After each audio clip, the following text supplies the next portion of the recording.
जौन भी मुसाफिर बाहर गांव से आइल बा, ई गली में एक चुड़ैल के साया बा। शाम 6 बजे के बाद ना निकले।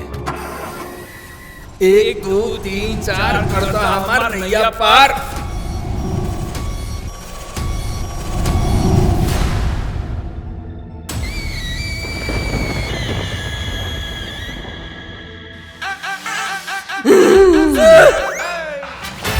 गिफ्ट लिया और भुला गई तो ई का हाल बना ले लो तू। सुहाग रात मनावे के बना ये रात। ऊ चुड़ैल बाड़ी। अरे इस सब मेहरारू चुड़ैले हो खेली।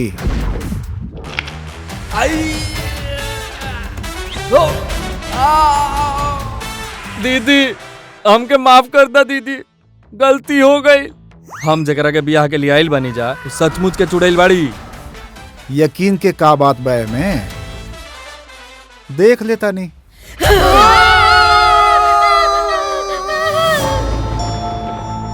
ज्योति बेटी ठीक बाड़ू ना? ज्योति ना, माया।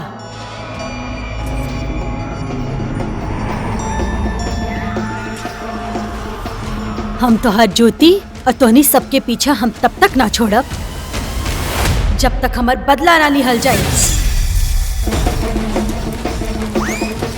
माँ एगो आइडिया बा। अरे के नीचे उतारा कुछ भी करके, आइडिया गइल भाड़ में।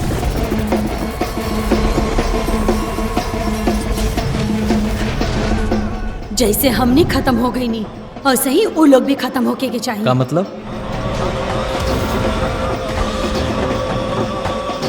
एकरा के त तांत्रिक के दिखावे के पड़ी। ई मामला झाड़ फूक का बा।